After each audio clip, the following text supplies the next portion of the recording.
Boa tarde, estamos de volta agora aqui no Show da Tarde.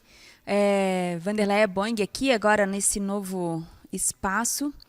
E a nossa convidada do dia de hoje, né, a doutora Rosana Alves Antunes, ela é fonoaudióloga, né, 13 anos aí de experiência cuidando aí da nossa voz. Quero agradecer muito o seu convite, você ter aceito o nosso convite, Rosana, né, obrigada por estar aqui. Obrigada eu. Rosana, a gente estava conversando um pouquinho lá fora e nós conversamos aí sobre várias etapas, né, de onde o fonoaudiólogo participa da nossa vida, né, com uma grande assertividade, uma grande importância, né? Fala pra gente aí um pouquinho, aí para quem está nos assistindo, quais são as suas especializações aí que você teve aí no decorrer desses 13 anos de atividade. Boa tarde. Então, o fonoaudiólogo ele é um profissional que trabalha na comunicação, em todas as áreas.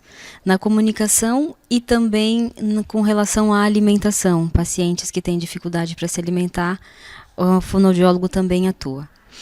Eu tenho especialização em neurofuncional, né, que é a minha especialização mais que tem maior peso, porque eu gosto muito dessa área relacionada aos neuroatendimentos, né, estimulação cerebral, porque é onde eu realmente acredito que a gente consegue fazer com que o paciente tenha grandes resultados, né, através dessa estimulação. E das habilidades de todo o processamento que se dá através da aprendizagem, é um processamento cerebral, né, auditivo muitas vezes. Então, o que a gente trabalha? Toda a minha formação, e depois de formada, foi voltado para essas especializações. Então, eu tenho não chega a ser uma pós, mas é uma capacitação de uma carga horária grande de processamento auditivo central, que é para trabalhar com as habilidades do processamento. Não são pessoas, crianças principalmente, na fase de alfabetização, onde mais se identifica que elas têm algo que não é uma surdez, mas que atrapalha no desenvolvimento acadêmico delas. Então, a gente trabalha, identifica essas alterações, chama distúrbio de processamento auditivo central.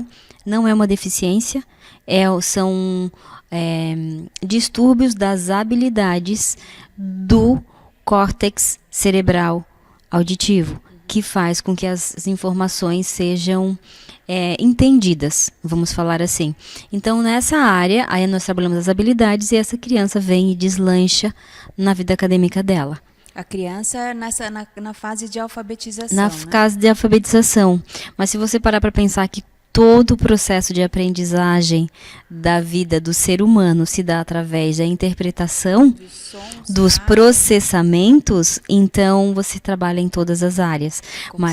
Mas eu digo assim, nessa fase é onde mais se identifica, onde na escola mais percebe que aquela criança ela tem uma agitação, eles dizem, ela é desatenta. Não, ela não é desatenta, é que ela não consegue prestar atenção naquele som, porque as habilidades do processamento, o som que eu digo, os sons da fala, né? O professor está ali passando a matéria, explicando, e aquela criança está voando. Caiu um lápis no chão, ela é a primeira a perceber e se virar, porque o foco dela não está na atividade. A audição dela é perfeita. Mas, muitos casos, né? Crianças que têm perda auditiva também tem, mas aí é secundária, é outra questão. A gente está falando de crianças que têm a audição perfeita e que não têm nenhum tipo de deficiência. Elas têm, sim, uma dificuldade para aprender, para demonstrar o aprendizado lá dentro da escola, principalmente. Mas depois que fazem o tratamento e a gente estimula todas essas habilidades, essa criança deslancha. Nossa, é fantástico isso, né? Porque muitas vezes os professores acabam julgando o aluno sem, às vezes, conhecer, né, que existe, né, um apoio, né, de uma fonoaudióloga que pode fazer a identificação e, com isso, melhorar o aprendizado da criança, né? Exatamente. Às vezes a criança recebe até diagnósticos dentro de escolas, como a gente já aconteceu, e diagnósticos que não são verdadeiros, né? Mas sim pelo comportamento daquela criança. Mas aquele comportamento por outro motivo. Agora, falando em comportamento, né, a gente estava lá fora conversando e a Rosana estava explicando, né, que desde de meses de idade, né, ela já consegue acompanhar os bebês até lá os nossos idosos, né, os nossos adultos da terceira idade, né, ou quarta idade, enfim. Ela estava contando um caso de uma criança que ela estava atendendo, né, e eles diagnosticaram como sendo autista.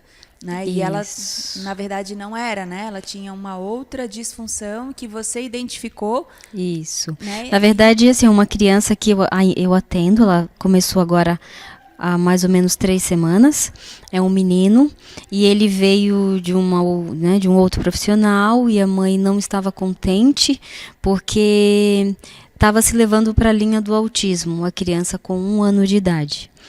Com essa idade, a gente não diagnostica. Ela não tem ainda fala perfeita? Não, ela não tem. Então, assim, ó, ela tem, nessa idade, a criança, ela deve ter uma comunicação através da fala, sim, mas é muito restrita, né? Então, assim, tem que identificar o que pode estar acontecendo. No caso dessa criança, ela tem uma surdez neurosensorial. Então, ela ele começa a ouvir essa criança em torno de 60 decibéis. 60 decibéis é muito. É o som, então ele não capta os sons da fala. Se você não falar alto e não falar direcionado para ele. Então, essa criança ela não interage com o mundo porque o mundo não interage com ela.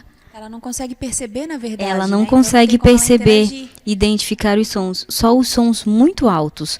Buzinas de caminhão, motor de avião, barulhos de moto. Só esses sons. Então, a fala não está dentro. A fala está muito abaixo disso. Então, essa criança não percebe. E ela deixa de interagir, porque ela não ouve, ela não entende que o mundo é barulhento. A princípio, e se comunica através da fala. Ela precisa que alguém direcione isso. Então, agora que ele fez os exames, que a gente identificou a perda, qual é o tipo de perda, aí a gente vai, né, fazer todos os encaminhamentos, já foram feitos, na verdade, e a mãe está nessa função, para protetizar essa criança, para que ela venha a ouvir através dos aparelhos auditivos. E com isso, a gente conseguir trabalhar a fala de uma forma que, no mínimo, minimizar as sequelas dessa perda auditiva, né? E até então, dessa privação que ela vem sofrendo. Tá, mas isso... E te eliminou o diagnóstico do autismo, né? Que hoje Sim. em dia é tão debatido, tão discutido, né? E às vezes um problema... Né? Orgânico, fisiológico, né? Sim. E não o autismo em si, né? Fala um pouquinho também desse tratamento, desse teu acompanhamento que você faz aí com as pessoas que sofrem de disfagia. Então, a disfagia é uma alteração da deglutição.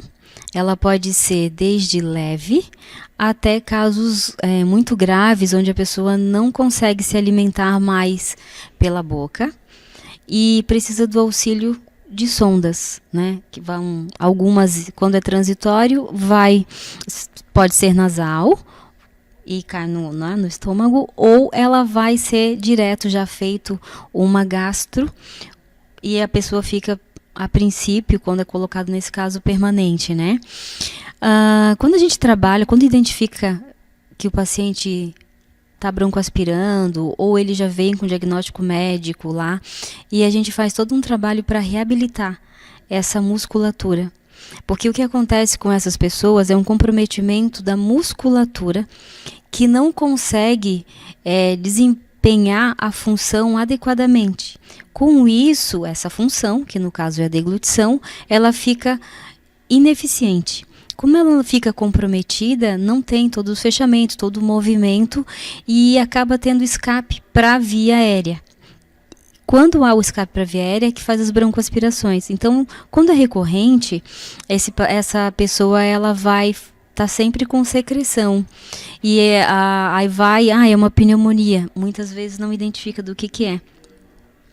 Mas quando já sabe, trata, aí tem que adequar toda a alimentação, deixar pastosa. Em alguns casos a gente faz a adequação consistência dos líquidos, porque o líquido ele é o que mais compromete, ele não tem corpo, então quando ele entra na boca, ele entra em todos os espaços e facilita a broncoaspiração. Rosana, a gente estava comentando também, né, desse teu atendimento que você faz aí para adolescentes, adultos, os pós-operatórios, pós-AVC, os acamados, pacientes com Alzheimer, doenças degenerativas, acaba sendo uma gama de atividade muito grande, né? Que você Sim. trabalha bem essa função de reabilitação. Exatamente. Meu trabalho, o meu foco é a reabilitação.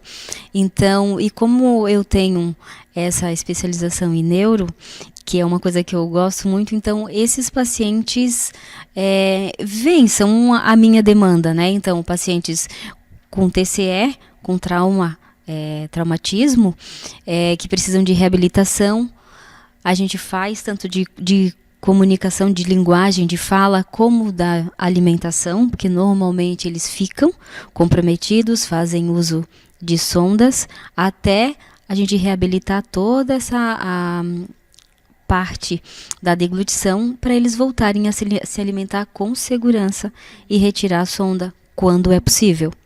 Bom, eu, né, como profissional da área da saúde, eu sempre falo que pelo menos uma vez na vida, mesmo que você não imagine que você tenha problema com a fala ou com algo relacionado, né, dentro da especialização de uma fonoaudióloga, você precisa fazer pelo menos uma consulta e uma avaliação, né, para que quando você chegue lá na terceira idade, enfim, né, você chegue aí com condições plenas, né, de sobrevivência e de manutenção aí da sua qualidade de vida. Então, por isso, né, Rosana, quero te agradecer por você ter vindo aqui. Eu tenho certeza que a gente ficaria 2, 3 horas conversando sobre isso, mas eu peço que você deixe os teus contatos e aonde que você atende, o lugar do teu consultório, né, para que quem tiver mais alguma dúvida que está nos assistindo, para que eles te procurem. Tá, eu trabalho na Palhoça, na Policlínica São Lucas. O telefone de lá é o 3242-7788. Os agendamentos são feitos direto lá para a clínica, para quem quer ser atendido pela clínica. Precisa ligar e feito o agendamento por lá. Para o consultório em Barreiros, na Avenida Leoberto Leal, 1235. Direto comigo. Então lá é o meu celular, é o 99906-7830. Aí entra em contato através desse telefone e aí a gente faz os agendamentos para as avaliações e as sessões conforme a necessidade do paciente. Isso aí, muito obrigada, doutora Rosana Alves Antunes, fonoaudióloga. Muito obrigada por ter vindo até aqui e passado essas importantes informações. Muito obrigada, eu aqui agradeço o convite.